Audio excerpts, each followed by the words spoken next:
ఉన్నది కదా అదే పెళ్లి కంపల్సరీ ప్రైవేట్ కస్టడీ తీసుకోవాలి. అక్కడ గొడవ అయితే మళ్ళీ ఇబ్బంది. గొడవ ఏం కాదు ఇక్కడ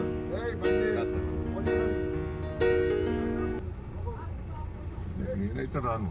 నాకు ఫంక్షన్ ఉన్నది సార్ నా ఫంక్షన్ ఉన్నది నాకు. ఇప్పుడు ప్రైవేట్ కస్టడీ తీసుకోవాల్సింది సార్. ఏం చేస్తారు తీసుకెళ్ళి ఏం చేస్తాం సార్? ఏం చేసేది ఉంటుంది సార్, ఏం చేసేది ఉండదు అసలు. ప్రైవేట్ కస్టడీ కూర్చొని మాట్లాడితే ఫైనలైజ్ చేస్తాం. నేను పోవాలి, ఫంక్షన్ పోవాలి సార్. సార్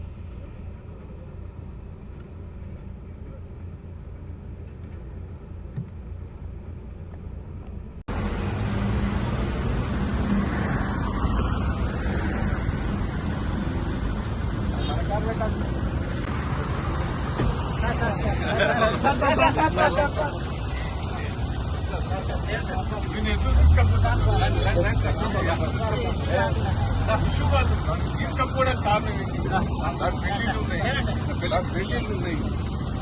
అదే ఎంతనే తీసుకపోవడం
రేవంత్ రెడ్డి గారి ప్రభుత్వం మరి ఏం అరాచకమే. పోలీసు వాళ్ళు అంటారు మాకు పైనుంచి ఆదేశాలు లేదు సార్, మా చేతిలో ఉన్నది అంటారు. దయచేసి ఇంత అరాచకం ఉంటుందా? 40 ఏళ్ళ నుంచి 7 సార్లు గెలిచాను. ఇంత జిల్లాల వరంగల్ జిల్లాలో ఇంత మచ్చలేదు. నేను అధికారం ఉన్నా అధికారం లేకున్నా ఎవరిని కూడా ఇబ్బంది పెట్టలేదు. నన్ను అరెస్ట్ చేయటం ఏంటండి? ఎంత ఘోరం అండి. పాప నర్సంపేట కార్యకర్తలు ఎదురు చూస్తారు, ఏడ్తారు, దయన్ని వస్తాను అని మొత్తం. నేను ఒకటే చెప్పాను, వాళ్ళకు ధైర్యం చెప్పేదాన్ని. వాళ్ళ మీరు తొందరపడవద్దు, మనకు మంచి రోజులు వస్తాయని ధైర్యం చెప్పేందుకే నేను పోవాలనేది నా ప్రయత్నం. కానీ అడ్డుపడి తీసుకొచ్చి పోలీస్ స్టేషన్లో పెట్టారు. ఇప్పుడు నన్ను హైదరాబాద్ తీసుకుపోతున్నారు.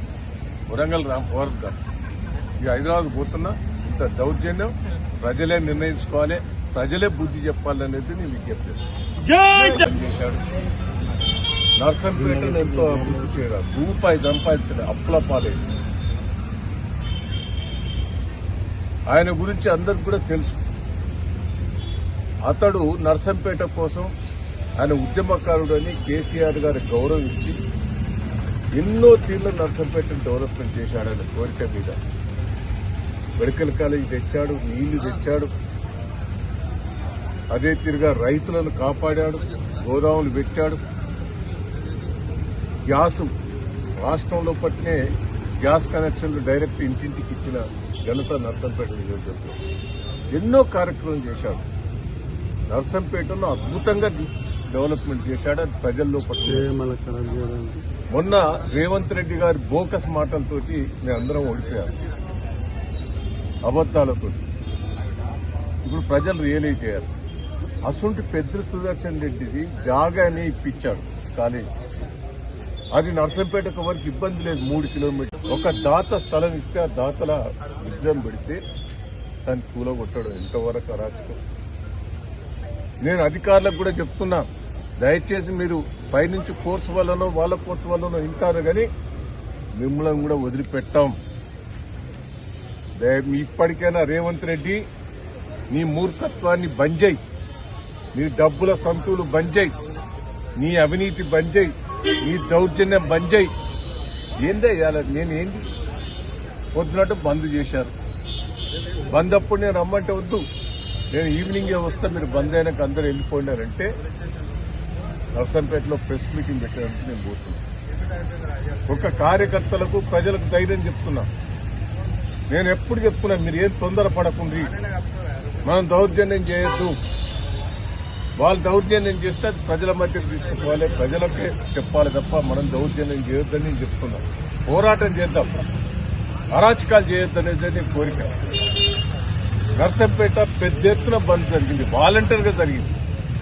మా వాళ్ళు సహకరించారు, ధర్నాలు రాస్తారోకలు చేశారు తప్ప ఎవరి మీద అరాచకాలు చేయలేదు. నర్సంపేటలో అందరిని అరెస్ట్ చేశారు. వరంగల్ జిల్లాలో కూడా ధర్మారెడ్డిని, యాదవ్ రెడ్డిని, ఇంకా ముఖ్య నాయకులందరినీ అరెస్ట్ చేశారు. దౌర్జన్యం చేస్తున్నారు. ఒక పక్క రెవెన్యూ డిపార్ట్మెంట్ వాళ్ళను, ఐఏఎస్ వాళ్ళను వాడుకొని పోలీసు వాళ్ళ సహకారంతో శ్రీనివాస్ రెడ్డి, రేవంత్ రెడ్డి కుటుంబం ఒకటి ల్యాండ్ కబ్జా, పేదల ల్యాండ్స్ అన్ని గుంజుకుంటారు. ఏదో ఒకటి డబ్బులకు కక్కుబడి డబ్బులు వసూలు చేస్తున్నారు. పోలీసులను ఉపయోగించుకొని రాష్ట్రమంతా అరాచకాలు చేస్తున్నారు. నేను పోలీసు మిత్రులకు కూడా చెప్తున్నా, రెవెన్యూ డిపార్ట్మెంట్ అధికారులకు కూడా రిక్వెస్ట్ చేస్తున్నా. 2 నెలల్లో వచ్చేది బీఆర్ఎస్ టీఆర్ఎస్ ప్రభుత్వం. కేసీఆర్ గారు ముఖ్యమంత్రి కాబోతారు. వాళ్ళ అరాచకాలకు మీరు సపోర్ట్ చేస్తే మీకు ఇబ్బందికరమైన పరిస్థితి ఉంటుంది. దయచేసి వాళ్ళు చెప్పినట్టు మీరు చేయొద్దు, న్యాయాన్ని మీరు కాపాడాలి. ఇవాళ పెద్ద సుదర్శన్ రెడ్డి గారికి ఉన్నది. ఆయన ఉద్యమకారులు, తెలంగాణ కోసం పోరాటం చేసి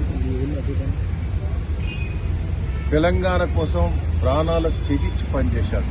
కాళ్ళు ఇరిగినాయి, చేతులు ఇరిగినాయి, కన్ను పోయింది. గతంలో పోరాటం ఉన్నది. అతన్ని అందరూ కూడా అన్ని రాజకీయ పార్టీలు కానీ అధికారులు కానీ ఆయన అంటే ఒక గౌరవం. వరంగల్ జిల్లాకు టీఆర్ఎస్ పార్టీ అధ్యక్షునిగా పనిచేశాడు.